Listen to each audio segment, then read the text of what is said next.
It's always nice to see you. Always nice to see you. Hello. I know that you care more about what goes on the inside. The amount I have abused my body Okay. in this life, there's no way it's under 90. I can reveal, Jamila Jamil, your biological age is. No way. Hello.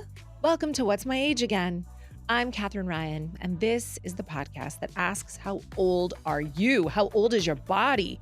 It's kind of a rude podcast. What do you do to stay young?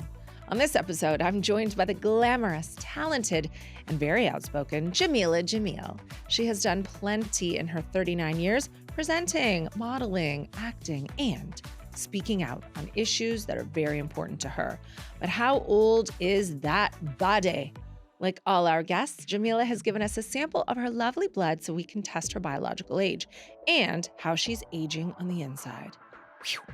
Dr. Nicola Conlon is with us, as always, to let us know what she's doing right to live a long and happy life. A true beauty inside and out. It's always nice to see you. Always nice to see you. Even Hello. though I know that you care more about what goes on the inside. No, I still shaved my legs for you today. Thank you for but that. only up to here. Okay. Well, I'm a bit more optimistic about the interview than you are. Yeah. It's wonderful to have you on What's My Age Again. Thank you. We were just talking before we started the chat about how we are polar opposites because I'm quite pregnant and it's a struggle for me to get up. And I think I call myself a fat prick. I know I'm not allowed to say things like that around And I you. told you to shut up. Yeah. Because of your tireless advocacy. Tiresome. Yeah. Tireless. No, I appreciate it because I think what we have in common is that we both know you're right.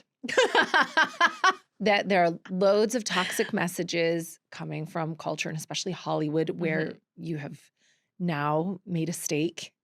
And we both agree with what you say, but I just keep going against it. And I have consultations for like facelifts and I'm planning on getting on Ozempic once the baby's out. And just microdosing though. Yeah. And I would still sort of like to risk my life. I mean, you have 2 kidneys for a reason. Lose one in Turkey, getting a BBL. Uh-huh. Oh, okay. You still have one left. Right. Because you weigh less because of the kidney weight. I mean, an added bonus I hadn't even considered. But we get along. You're just triggering like every I cell of my know. body. I think everyone should do whatever they want to do, but when someone has a platform, it is so incredibly irresponsible to not be transparent about that. And I think that's been one of the main keys for me is like stop the gaslighting of Hollywood. Yeah. We're all entitled to do whatever we want to do. Mm-hmm. Do you think it's easier for you to say that though, being like show-stoppingly gorgeous? I think you have severe dysmorphia. I think you think that you are nowhere near as beautiful as you are, and I think you think other people are like far or like all very beautiful. No, I think most people are I ugly. look fine. I think most people are stupid and ugly, Right. but not you. Oh, well, thanks. I appreciate that. I don't know, man. Like I've been in and out of the beauty standard throughout my career. So when I first started, there were no Indian girls at that level, and I was called a curry-smelling monkey on Twitter, and magazines would bleach my skin, lighten my skin, and change my ethnic nose and make my lips smaller because you weren't supposed to have big lips back then. And then I gained like 75 pounds and I was fat shamed by the media for almost 2 years, like photographs of my bum taken outside my home. So I don't know, I've existed in and out of the beauty standard, and the beauty standard keeps changing. And my philosophy has never shaken. So Yeah. I think I feel pretty consistent having been in and out of it, that this is just like, I'm at this just from a purely logic-based perspective and spite. And I suppose my cavalier attitude toward all of it, when you frame it like that, does come from a place of privilege because I haven't been treated that way. I haven't had the anxiety or the depression or the body issues that you have spoken so publicly about modeling and with that background. It is very different. I'm coming at it from a different, possibly too cavalier place. But overall, how do you feel about aging? Because this is the last year of your 30s. You've spoken about feeling excited at the prospect of becoming invisible? What did you mean by that? I'm very happy to walk down the street and young men no longer notice me. It's like I don't exist. And builders don't say anything or Oh, notice me. And I was always fearmongered when I was young, 12, 13, being catcalled by grown men from yeah. cars and building sites, like in my school uniform, clearly 12, even though I was 5'10" with a beard. And That's what they like. yeah, That's the they sweet they Venn love it. diagram. Yeah, Yeah. exactly. And so I was always told when I would complain about it that I'll miss that when it stops. And I could never know until it stopped. Mm, And I can confirm I love it. It yeah. is fabulous. So I'm enjoying becoming more invisible. I love getting older. I love being as far away from my 20s and my teens as possible. I also like the way older people look, men and women, like Kristen Scott Thomas and Emma Thompson, Kate Winslet, Monica Bellucci, like all these women whose life and soul shows on their face and their expression and the depth, like all of that is just hot personally to me. Hmm. I enjoy an older face, and we as a culture enjoy an older face in men, Yeah. just not in women. Like we shoot men in high definition to exacerbate how old they've been trying to make Pedro Pascal look 80 for about 10 years Yeah, yeah. by shooting him in such like high def. Grainy, Yeah, it's like, grainy, and he's like crumpling up his face, like, zoom in on the crow's feet and make them look wise and dignified. And so I've also been indoctrinated to find that sexy. For me personally, I'm excited. I like seeing life on my face. I was looking back through pictures of The Good Place, and people think I look young for my age, and I understand that according to whatever standard, but I have aged and I like it, and I like the way it looks, and I like having the lines and the wrinkles. mhm. I think my one of my best friends died really tragically last year. She was 39 and she never got to grow old, and I just consider it such a massive privilege. So I think a lot about my 85-year-old self, and I want her to know that I was excited for her arrival and that I didn't dread her incoming. Yeah. So I'm hoping that I still feel that way, Because forever. I think it can be even harder Hmm. for a lot of women who've existed in a commercially beautiful space to get older because they they've been so trained to value that as like Yeah. cachet. But even though you have that, you're like, equally, I'm not afraid to lose it. I'm excited about the next phase. I want 85-year-old me to feel welcome because my mom was like a traditional bombshell, Hmm. like type of woman, Hmm. got that same toxic attention. And even though she knew it was toxic, it was harder, I think, for her to see it go than it would be for a woman who's grown up to be just kind of like quirky and weird and never considered to be like model-esque beautiful. Do you know what I mean? Totally. I think it's also just down to perspective, though, because I don't consider myself losing it. I prefer the way I look now to how I Mhm. looked in my 20s. And my boyfriend prefers the way that I look now. Like when I met him and he was 26, I was like, who's a celebrity on your laminate? And he was like Monica Bellucci, who was in Mm. her 40s at the time, or maybe her 50s. So he makes me feel really good about myself. I feel really good about myself. And like I said, I love that aesthetic. Yeah. I love wrinkles. And I don't know if it's a fetish, but I don't think so. I think it's just, I don't know. It's something that I adore the look of. I love people. I love the look of life on someone's Yeah. face. Well, a lot of people, I think, see the headline of this podcast. They see me, I talk about Botox and things like that, and they think Yeah. it is about aesthetic age, but it's so much more about how old you are on the inside, how old you feel, longevity, avoiding age-related disease, and stuff like that. So, Hmm. how old do you feel in terms of vitality, energy, health? How old do you feel on the inside? I feel like a 90-year-old Asian man. Still. I still feel like a 90-year-old Asian man, yeah. Yeah, because you've had some health issues, haven't you? Yeah, my whole life, I've just been sick. I have Ehlers-Danlos syndrome, which is a collagen disorder. My body just doesn't make a lot of collagen. So But what's going on with your face? huh? What's I going don't know. I think it's because What? I'm so elastic. Ah, So, like I can kiss my own ass. nice. I'm not going to do it now because my skirt's really short, but I Okay. can if I wanted to. So that's a chronic health condition which makes you exhausted, gives you brain fog. You fall over all the time. You're neurodivergent. You have trouble with your eyes, your teeth, your bones. So I've been sick since I was born. with this? Is it an condition. autoimmune disease or just an in? No, I think it's just a syndrome that I was just born with. Oh, It's wow. it's Okay. in my family. Other people have got it, and so I think it's just unlucky. But where I stand, because I know I'm critical of like anti-aging techniques or fillers or Botox or weight loss surgery or weight loss injections, all these different things. I know that I can sometimes say the critical thing, and people can think it comes from a place of judgment. Genuinely, when it comes where it's coming from me is that there is risk with all of these things. Mhm. And I felt in danger as a girl and as a woman my whole life. And I just don't want to take any risk. I like makeup. I like nice clothes. I like anything that can come off and won't do my body any damage. But I'm angry that it has become hyper normalized for women to take immense risk with their bodies, not eat enough, mess up their bone density, their digestive health. And the reason we're fine with doing that with women is because we don't actually value them after they reach a certain age, my age. So I think it's an objection to women, it being normalized for women to experience pain or risk. No, I totally get what you mean. And that feeling of invisibility and women being discarded when they are no longer like there's this obsession with youth and fertility that they used to put women in asylums over menopause because they didn't Yeah. bother researching it or like, They you put women know, in asylums because they were gay. Like they'd put it mhm. over anything. If a woman wasn't Asylums interested in, yeah, sounded lit. yeah, 100%. Just a bunch of gay menopausal women living their best lives, no men. 100%. 100%.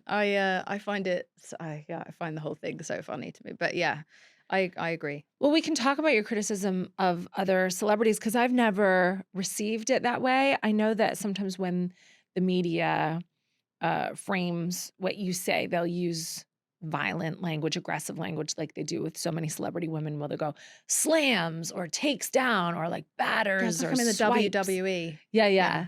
But I have always seen it as advocacy. I think a lot of people who love what you do know what you're doing when you will expose some of the hypocrisy behind what a Kardashian happens to be doing. Or even I know you've spoken out about Lawrence Fox and Karl Lagerfeld, like a host of others, but I don't see you as attacking them. I see you as just adding context to what's Yeah. actually going on as part of your advocacy. I think I just want to make sure that we're all having open discourse and that Yeah. we're all aware of what's going on so that at least we're consenting. You know, Mhm. if you know the risks of the weight loss injections, then you're consenting. But if everyone's only telling you the good side and going on the news and only saying the good things and not the dangers, then that's what I have a problem with. That was the same with the Yeah. weight loss laxatives. Like, I just want to make sure that we're all having informed discussions and that we're not endorsing hypocrisy or the harm of women and just hyper normalizing it. Do you think it's worse in America since you've been there? Because Yeah. you had obviously Tahani, your starring role on The Good Place, and you did loads of things out there. Did you come back recently for work reasons, personal reasons, or political reasons, or a combo? I think it was everything. I think regarding this podcast, like I moved back to be on this podcast. No, Your new podcast, yeah, Wrong Turns, which is like an antidote yeah, to yeah, toxic positivity, yeah, which exactly. I have appeared on and I loved, though I don't. Thank you. Yeah, no, I've got a new podcast about disaster that Wrong you Turn. were hilarious on. No. Yeah, it's called Wrong Turns. But I think one of the reasons that I moved back from America was partially because no one's aging there, and it's freaking me out. The way Are that everyone looks and my peers, their faces don't move, and acting there is just getting rubbish. And I know that I'm not exactly Laurence Olivier, you know, great but oh, actress. thank you very much. That's very sweet. But no one, like, everyone looks like they're shitting when they're trying to cry. Mm. It's this sort of Oh, that is and good. yeah, You can even act like the yeah. actresses. And I just felt a bit depressed by how much the beauty standard is more important than ability. Mm. And it was starting to warp the way I was seeing myself. I was like, is there something wrong with my face? And I was like, whoa, okay, if that's managed to like penetrate my brain, I have to get out of here. Yeah. Like, you know, so I still live and work there some of the time and I'm live and work here. But I Yeah. think my reason to want to come back to England is that our actors look like actors. I think partially that's because we make so much period stuff. So someone can't be like, my Yeah. lord, the lady does you can't have Yeah. loads of filler True. here. So I think that I think that was one of the reasons work-wise. And then obviously that's just like there's a lot of political instability Mhm. and I'm homesick. I'm homesick, and I miss British culture, so that's why I've been spending more time in the UK. Do you feel like in America they're biohacking as well? Because it seemed like it started with the aesthetic stuff and Mm. the appearance and um these frameworks for beauty standards that we originally talked about, but now it seems like in America they're also taking weird supplements. They have NAD, access to, IVs, and all yep, that. Yeah. and stem cells and all of that. They want to be younger. But they have to, because the food is made of poison. Is it? Okay. That's why they have to do that. You don't have to do that in Paris, because the food standards in Europe are so much better. My health didn't feel great when I was over there, and I came back here, and within 2 months I was fine. All my Yeah. digestive issues gone. I'm not surprised Americans have to work out as much as they do and have to biohack and do all of this stuff. As an empathic person and all the advocacy that you do, you'll see like lower income scale of food deserts and what's available and that kind of stuff. But you'll also see like the tippity top most Hmm. crazy celebrity examples of biohacking ever. It's a full-time job, and I think that's the other thing that annoys me, is like there's just more things that I feel like we could be doing with our time. I don't want to think Yeah. about my body. I don't want to think, like, body positivity didn't work for me and wasn't built for me, because I'm not in a body that's discriminated against. But even when I was big, I didn't like body positivity, because I was like, I'm still thinking about my thighs. Even if I Okay. love my thighs or I hate my thighs, I'm still thinking about my thighs. I don't want to think about it. That's why I was pushing for body neutrality, where it's like my body's just the vehicle that Yeah. gets me from A to B. And that's how I want to live my life. That's how I want to see this body, as a vessel, and try and nourish it the way that I would look after a Yeah. car. Okay. So what do you do to nourish your body and get it to that 85-year-old Jamila that you envisage? Well, I'm not nourishing it yet, but I'm gonna. You don't. No, but I'm gonna. I am going to. I'm starting on my 40th birthday. Until then, because I didn't eat for like 20 years. So I feel Yeah. like for the last 10 years, I've been making up for Okay. trying, like, just, I'm not restricting anything. But my friend told me recently that these are the years just before your menopause that you can protect your menopause. So you can't, there's no, it's fine to start when you hit the menopause, but if you can preventatively eat and exercise to stop yourself from having a terrible menopause, because obviously there is a link Oh. between diet and hormones. Right. So I'm starting to pay attention to that a little bit and gear myself up towards being like Davina McCall. This is the 40th birthday party. Yeah, that's it. Preventative menopause 100%. diet. Yeah, it's just going to be supplements. So outside of diet then, yeah, you're going to exist. Again, we're going back to a toxic place. Do you work out? I don't work out, but I walk my dogs every day. Yeah. And also, it's good to come back to the UK even for motility, because Yeah. in LA they just drive, don't they? Yeah, I didn't move for a decade. My step No. count was literally about 300 steps a day, which Oh, is no. insane. Whereas now it's like 10, 15,000. So I don't really, that's my favorite thing to do, is walk listening to Bohemian Rhapsody on repeat for Right. like 100 times. Very And that's how English. I spend my time. Yeah. And then what is in your diet then? So if you're not thinking about your body and you're just enjoying food, which we all should be doing, Yeah. what happened to be your favorite things to eat? The only place that I know I'm disastrous in my diet is breakfast, which is the meal that is supposed to be the most important meal of the day. And I'm very abusive towards myself, but that's Okay. because I hate waking up. Fine. I hate it. And so if I'm not given cake, I will not get up. So cake and coffee is my breakfast. Yeah. And that's probably, it sets my blood sugar on a like rock and roll. Maybe. But I offset that by making sure I have loads of protein like Fine. later. But I would say I eat intuitively, because I was in a binge starve thing for 20 Yeah. years. So it was either eating nothing or then falling off the wagon and stuffing myself to the point where I couldn't breathe. And then I would go back to starving. And so now I haven't binged or starved in 8 or 9 years. And so I just eat intuitively. I eat what I fancy, and I'm very, very cognizant of when I'm full. And I'm never Mhm. eating to hurt myself, because No. I had parents that were very obsessed with my weight and their weight, and their parents were obsessed with their weight. And so while I would be eating, they'd be like, careful, you don't want to eat too much. I saw food as like approval, because thinness would make them really happy. Mhm. And then I saw food also as rebellion. Okay. So I was always in this like pendulum between the two. And now I just eat for pleasure if and when I want. And you just educated yourself out of that place, or did you receive professional No, help? I had EMDR therapy, eye movement Oh. desensitization and reprocessing therapy. Tell me about that, because you seem, I know you've spoken about mental health a lot in your work and in your advocacy and in your past, but stress levels being low and having good mental health really does lend itself to longevity and low biological age too. Mm, We'll talk to Dr. Nicola Conlon more about like all the ins and outs of that, but like EMDR is something that I was really interested. Is that what it's called? EMDR? I mhm. was getting the letters wrong. But It was because we want to say EDM. EDM, That's why. EDM really interests me. But I also believe in ancestral trauma, I think with the maternal line especially. Mm. So what exactly is EMDR and how does it help? EMDR, so it's eye movement desensitization reprocessing. I left school at 16, so I'm going to make sure that you get a doctor on here to tell you about it more formally. But essentially, there is some sort of connection to eye movement and thought processes. And Mhm. what it does is manipulate your eye movement while you're thinking a certain thought, and somehow that rewires your pattern of thinking. So for example, I had an abusive childhood. I was abused in the dark. I was terrified of the dark until I was 28, and after 2 sessions I was able to sleep with all the lights off. After 28 years of sleeping with all of the lights on, it just, I thought about, she told me to think about the worst things that have ever happened to me while watching this light go back and forth across a wall.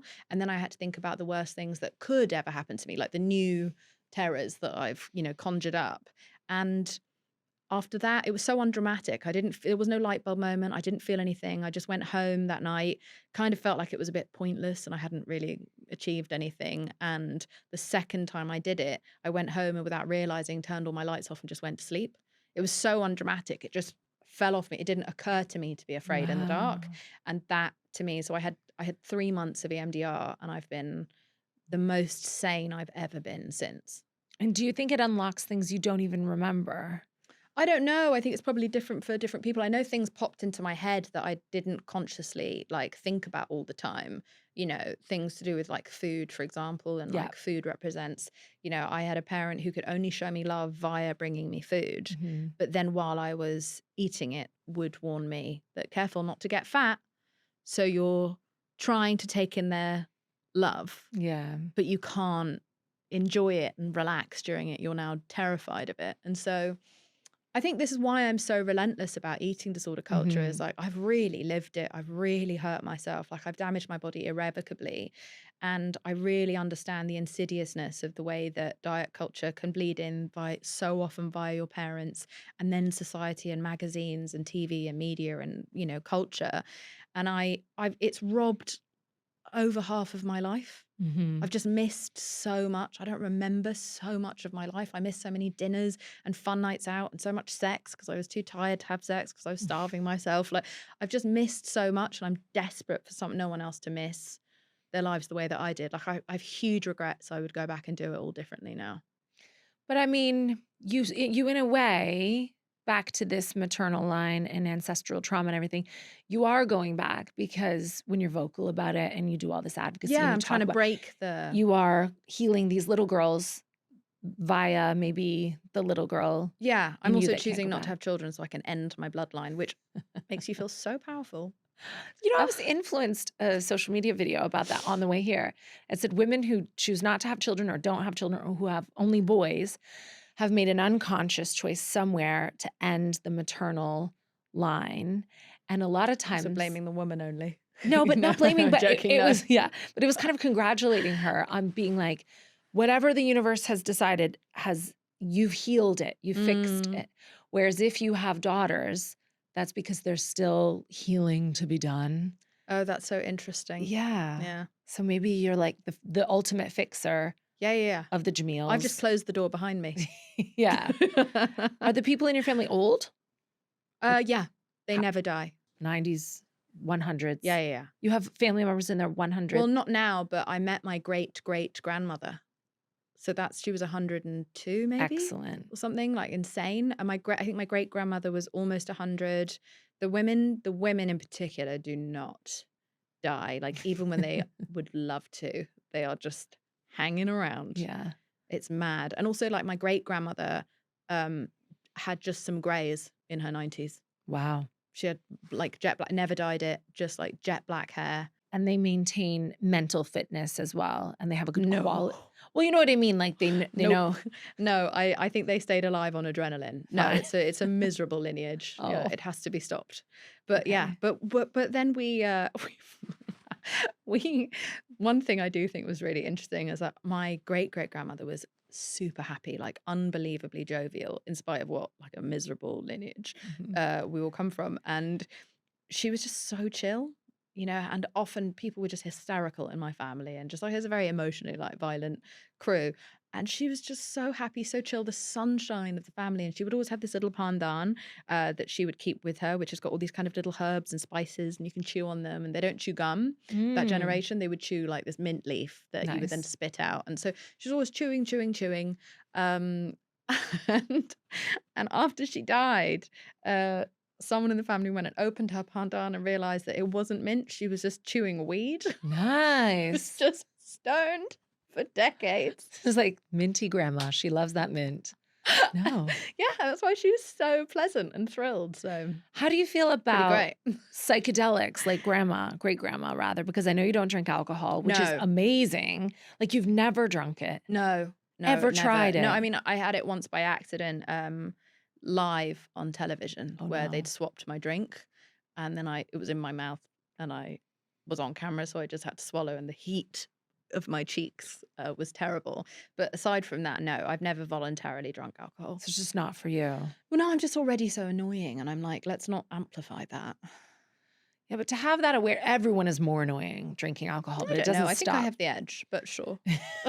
It doesn't stop a lot of white women on the white wine Oh, who sure, sure, come to sure. my shows. But you had this awareness from really young. I think you said, if it doesn't taste nice, I'm not going to put it in my mouth, or I Yeah, just yeah. won't. Anything that doesn't taste nice, I Yeah. won't put in my mouth. And so that's alcohol or like sweaty cock. It's really Yeah. just like it's across the board. Fish. One cancels out the other Mm-hmm. where I grew up, I think, which is Sure, sure, why sure. we have the alcohol. Do you think that comes from a place of like neurodivergence, just being really clear about stuff from a young age, being like, I don't like that. I'm not doing that. Maybe. I don't know. I think, like I didn't have any friends until I was about 19, so I wasn't really in the going out culture. Mm. And anything anyone expects me to do, I refuse. So that's why I've had the Nice. same haircut since I was 2. So people trying to pressure me into kissing meant I didn't kiss anyone until I was 21. Great. Also, I was, socially inept. But I never felt a rush to overcome fear for society. And I think that's also where a lot of my beauty body standard stuff comes from now. Hmm. Because the one time I did fall in line, it almost killed me, which was the anorexia. Yeah. Do you think have you heard of pathological demand avoidance Yes. as part of neurodiversity? Mhm.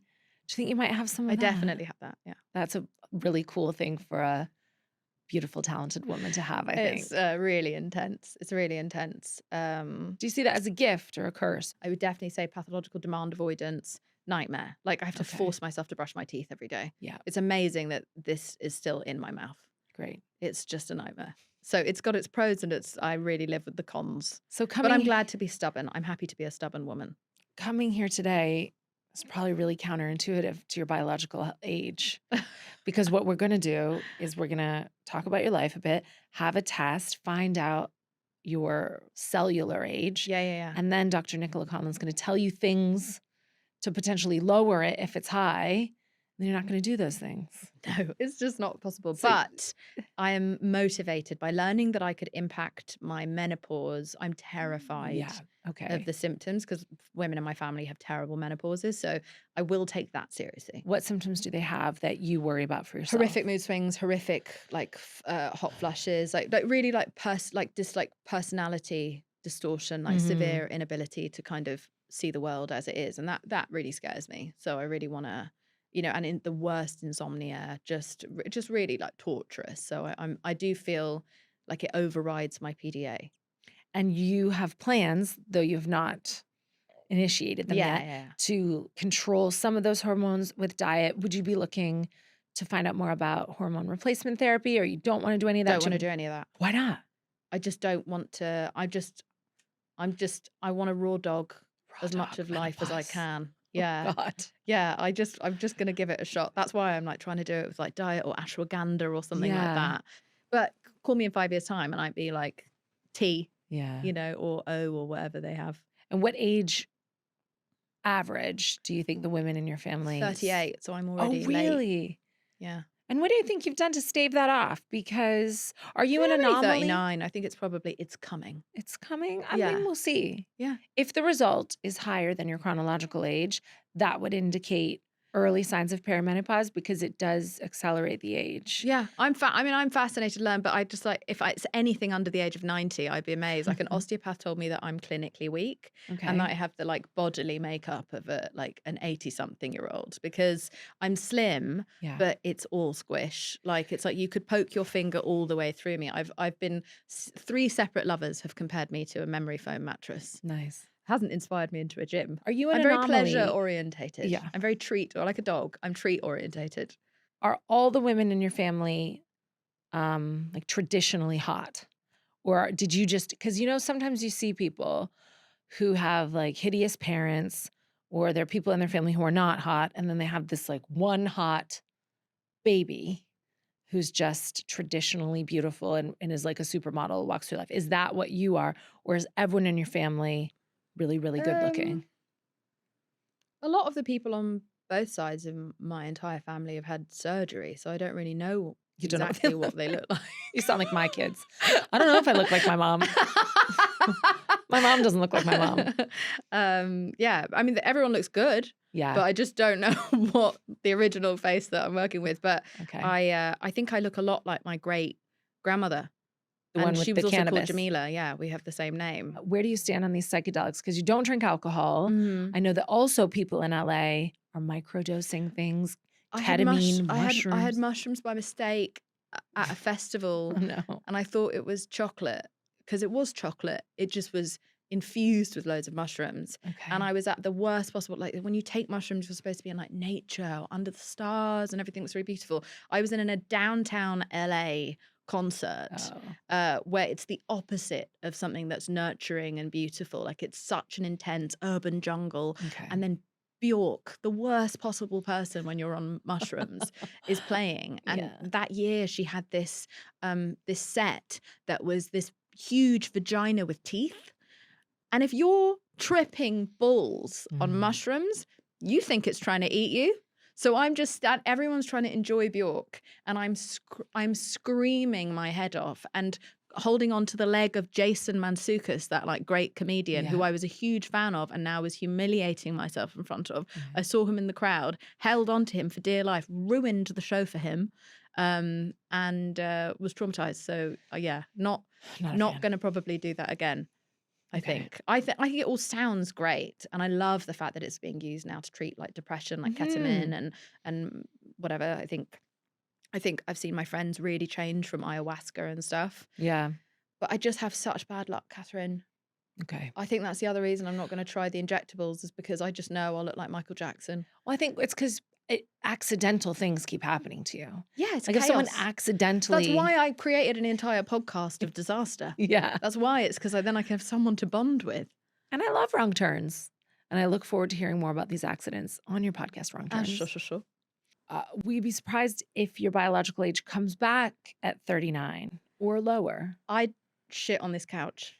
Nice. That's what would happen. I'd shit myself on this couch. I would be stunned. The amount I have abused my body Okay. in this life, there's no way it's under 90. There's no way. Well, It might say that I'm already dead. Yeah. Flatline. Well, the maximum's 80, and Okay. last series I scored 77. Go girl. Do you think you can beat me? Wait, how have you scored 77? Autoimmune disease. Ah. But that's fine. I think it's fine. What do you think yours is going to be? Well, if it's older than 80, I think I'm just going to be off the chart. Yeah, off the chart. Off Yeah. the chart old. Uh-huh. Okay. And then with pathological demand avoidance, if Nicola tells you some things to turn that around, are you going to do any of them? I don't know. Okay. Would you like me to invite our science lady? No. No. Yes, please. I know you don't like to be around doctors, but we've got one today. And we're just going to find out exactly how much this advocacy has damaged your cells.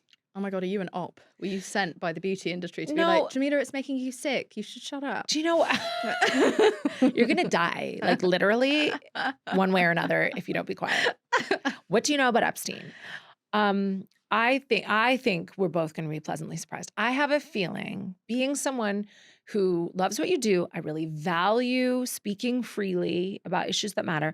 I think it's a lot better out than in. That's one thing that I do agree with you on, is that I have no repressed rage. Good. All my rage is out. It's all there. You can read the Daily Mail. You'll see all of it. Oh yeah. And I didn't drink or smoke or do drugs. Mm. So I think that's given me an advantage, especially alongside other British people. There we go. Well, let's find out. Jamila, this is Dr. Nicola Conlon. Hello. Hello, lovely to meet you. Lovely to meet you. Hello. Nicola, Jamila doesn't want to have anything to do with doctors or science. I did hear that. I was slightly worried. It's not like I'm going to hit you or anything. That's good. And she doesn't want to be younger. Oh. And she won't do anything that No, you say. I just want off this ride. And just like, let's just fast forward me through. Hearing what you've heard thus far from Jamila. Oh no, have you been listening? I have been listening. Yeah. How do you think it's going to go? Jamila's guess is 80 plus or flatline. I think it's going to be young, actually, because I think when you speak your mind, good things happen to your cells. They reward you. What do you say? Yeah, there was quite a few things where I was like, okay. But then there was also some things where I was like, okay, that's positive. So like, yeah, it's one of those ones that could go either way. Okay. Yeah. I think silence is what shrivels women away. Totally. Well, they say that it's linked to, I think Gabor Mate talks a lot about the fact that autoimmune diseases are likely to be higher in women, so much higher in women, because women are so much more encouraged to suppress and repress all of their emotions. I mean, depression is often referred to by some as repressed rage, and I just don't have any. It's all out. Yeah. Well, once you open that, like, I don't know, once you pull the lid off, like, you can't close it again. So, Okay. yeah. Well, let's find out what it's done to your biological age. I can reveal. Jamila Jamil. Do I have to give a speech afterwards? Yes. I thank God, and yeah. Your biological age is 20 years old, 19 years younger. No way. Oh, You have a terrible system. this is bad for the brand. This is broken. this is broken. There's no, how is that? Okay, how? What? You have literally got one of the best results that we've seen. So obviously we're just showing you a number here, but behind the number, we measure several different like biomarkers, and we score them in like a percentage. And for all of the things we measured, you are actually at the sort of top percentage. So like say the top 1% of the best. What is happening? How? Well, that's what I wanted to ask you, and I was hoping that we would be able to have some enlightening conversation about all of the last hour. You know, there's nothing enlightening about me. of all of the things that you were doing. But one thing that really did stand out of what you said was the family history. Right. And having long-lived relatives. You mentioned that quite a few times. And one of the particular markers that we measure, we call it a shield marker. That's the kind of nickname that we give it, because in this marker, people that have very high levels, which you did, I think you were like in the 99th percentile, which is like the top. This is incredibly protective. So we see in these people that they actually, no matter what the lifestyle is, because for most people, lifestyle has a big effect, but in some people, they are protected, and it's like their body can can kind of fight back, and any damage or any inflammation, it's got a really good system at dealing with it. The Daily Mail was So- right about you. You're fighting, slamming, swiping, clawing. But that's insane. Like, Yeah. this has been, honestly, I'm in like some of the worst health I've ever been this year. So that's so fascinating what to learn that I'm just way? going to survive. I've got a heart condition, and so I don't talk about it loads publicly. I wrote about it on my Substack because I didn't want the Daily Mail to talk about it. Okay. So, but yeah, this year I had a near death experience. I got so sick in February, and so I'm amazed to learn that. But what's funny about that is that my boyfriend like often has referred to me lovingly as a cockroach, where he's just like, somehow you survive everything, and it sounds like I have a very defiant Yeah. body. Yeah. That has blown my mind. If it had been 39, my mind would have been blown. But 20 just feels like I faked the test. or something. What are you going to do now? Yeah. You got so much time. I don't know. I don't really want to be here that long. I didn't really want to outlive my dog. So like, I don't know. I'm going to have to get him that medicine from China that makes like dogs live forever. Yeah. I don't know. Like death becomes her. I feel like I'm trapped and death becomes her. might That's be. what I feel. Wait, so okay, so in spite of bad diet, so could I have like pushed it harder? Could I have smoked and done drugs? Like I say, when I said it's Should about I balance, start like I smoking heard, and doing drugs now? I heard some things As that were quick as good you and can. some things, obviously we know things like not drinking alcohol, not smoking, not doing things like that to your body has a massive impact. It does really make a difference. So I don't think even with the best genetics usually only plays around 25% of a role in determining how well you will age. Clearly, some people like yourself have got a better hand of cards when it comes to that. So I never win yeah. anything. This is so cool. Definitely this. And I think it's really interesting because another thing that we sort of look at, and you mentioned menopause and you being worried about that. Yeah. We know that menopause does massively increase a woman's biological age. So even someone that's kind of been coasting along with a great biological age, all of a sudden they hit menopause and their biological age really rapidly increases. But this would indicate So menopause is nowhere. this is exactly what I was going to say. So there's a specific sort of pattern of these things that we measure that is typical when people are starting to go towards perimenopause, and you don't have that at all.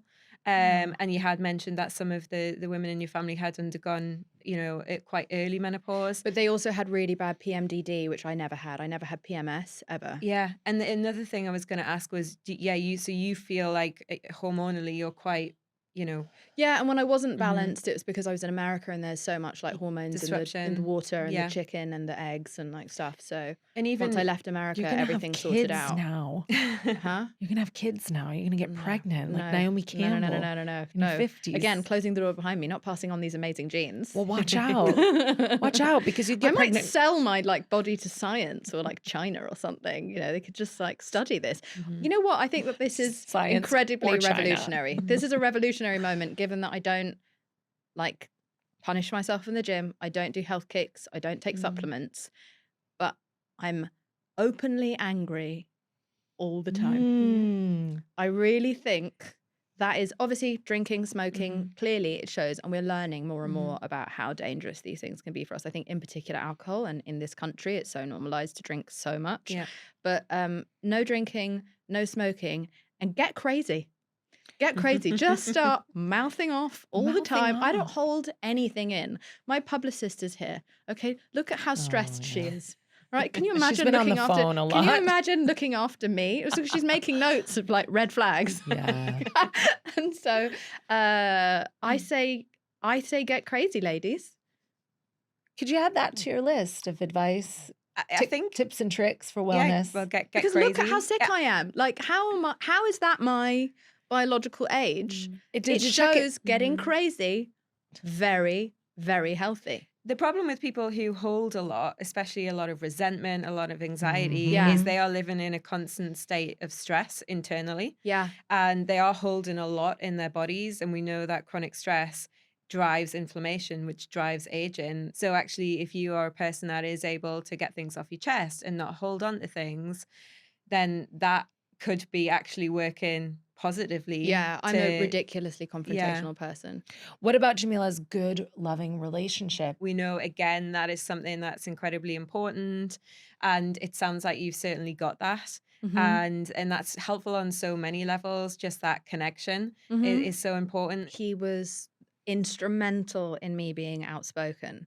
He was the person who encouraged me to fight back with him. He was very much so like, fight me, like argue with me. He would lean into an argument and encourage me to stand up for myself. And then that obviously bled out into standing up to Bled everyone out. all the time. Like he unleashed a demon on the world. But Great. I really respect him for the fact that he was like, don't hold your feelings in. He was like, show me how angry you are. And so we have such healthy discourse in our relationship. Like he is my safe space on the planet. And then also I think having two very sweet dogs makes your biological age younger, which I Yeah. have. Yeah. So even though you don't actively go to the gym or exercise, I imagine you must be quite active generally with the work that you're doing and getting out and about and walking the dogs. And Just the would you dogs say, mostly, but yeah. yeah. And sometimes we know a lot of people will say, yes, you've got to be doing this much exercise and this much gym, but we do see people go to the extremes. And sometimes it is just that healthy balance of just getting out, being active. It doesn't need to be crazy fitness. I also think one thing to add, and this might be wrong and might be too Mhm. far and might be annoying, which is basically me in a nutshell. But I've had this kind of weird instinctive feeling, like regarding like the, I was talking about the Botox or the fillers Mhm. or the, like even like nail varnish for someone who's as sensitive as my system is. Like I don't get like my nails done. I don't wear perfume. Yeah. I don't like, I've been wearing natural deodorant since I was like 18, so I've smelt like French onion soup until literally 2 years ago. Yeah. Until I found a good one like last year. But I've been very like I've been very loath to use endocrine disruptors. Again, it's these things that we've been told for a long time are fine, douse ourselves in perfume, etc., etc. But really, we didn't know the long-term effects of such things. And there Yeah. is a lot more data and studies coming out showing that, even in cosmetics, things that we're putting on our skin, that they're going into our And the system, they're PFAS staying and in stuff. the Yeah. microplastics. Again, this is all something people have been like, yeah, it's probably an issue, but we don't really know yet. But now the hard data is coming out to show that actually, Well, why bother you learning? It's only know, women who are going to get hurt. So Mhm. what's We only need them for yeah, they're just 29 years. test rats, Mm. Out of interest, your skin looks amazing. So what do you have any sort of skincare routine or nothing at all? Because we know as well, like looking after our skin isn't just for vanity. We know that if our skin health is good, it's usually a reflection of our internal health and vice versa. So you can tell a lot the sort of internal health by what a person's skin looks like. And your skin looks amazing. So it's not surprising, and it I think works I've both got good ways. genetics Yeah. regarding my skin. Like my dad's got very good skin now. Like we've all had like an acne issue in the family, but aside from that, including me, um, no, I don't have a routine. Mhm. I use like scrub gloves Yeah. once a week, which I think are great. Again, I tend to use a very like, it's Ayurvedic. Like Yeah. that's my culture. So it's oil, it's not creams. Mhm. I like oils and tinctures and stuff. I think Yeah. but I also just didn't learn about it. I don't like having wet things on my face, Mhm. having slop put on me Mm. and being stuck still, but just made me want to go. I mean, it's like a sensory thing. Yeah. So I think I don't enjoy that stuff, but I think I would like to look after myself more because my skin looks really good, but it is drier than Gandhi's asshole. And that does upset me. Like it actually, Yeah. when I smile, sometimes by the end of the day, it starts to like, I can almost feel it like hurting. Mhm. So I would like to learn more about skincare. I just don't know much. And Mhm. I've always wanted to be careful not to, because my family, the women were just very much so soap, water and oil. Yep. And so I've always wondered if there's something about too many products that can hurt your skin barrier. Yes. So I think I've always been a bit just like, I just didn't want to disrupt anything. Whenever I get acne, I don't look at that as a topical issue. I look at that as probably cow dairy in America. I can eat it fine in Italy and I don't get acne, but I get cystic acne if I have one bite of cow cheese in England or America. Mhm. Like cystic, like painful, can't sleep on my side Oh, acne. gosh. So I think I just look at everything as the inside out. And that's good because again, that's exactly what we're about and what we're looking at is health from within. And everything that we see on the surface, that we experience, all starts inside of ourselves. So you definitely have a very good base. Oh, thanks. Very good. So yeah. God, I think you've created a monster today. Like, no one's going to be able to tell me shit. I'm going to send that to my doctor and then like fire them. Jamila, could No, joking. anyone tell you any shit before? What flavor of cake are you eating? Huh? What- Well, I had banana, walnut, and poppy seed today, and then Try I that. have a sweet potato cheesecake planned for tomorrow, and then I eat something different. It's just all the foods I didn't get to eat when I was anorexic. Nice. So I just try. So I make sure that I think fundamentally, and I massively think it contributes to my age, is that I'm pleasure obsessed. Yeah. I don't I think it is so grotesque the way that we teach women that pleasure is a privilege not a right. I consider Mhm. pleasure like my fundamental purpose on earth. When I was younger, I thought my fundamental purpose on earth was to please everyone Mm. and to be perfect and to be palatable to everybody and to do everything and be an act of service. And I'm just a vessel to other people's pleasure. And after my 30s, and the more I go towards my 40s, I was like, no, we're actually here to enjoy this world and enjoy this life Mm. and have the orgasms and the rests and the lie-ins and the cuddles. And so my work is planned around how much me time and time with my boyfriend and time with my dogs and my friends. My entire career takes a huge backseat to my pleasure. And So I the only take jobs lesson, that are fun or Mm. funny. the lesson is pleasure, cake, and rage. Thank you to Jameela Jamil, our guest today on What's My Age Again. If you want to hear more from Jameela, you can check out Wrong Turns, her new podcast. I'm on that one too. Please follow and subscribe to the show wherever you listen or watch your podcasts, and check out our socials. They're great. You can also email on What's My Age Again podcast at bowermedia.co.uk.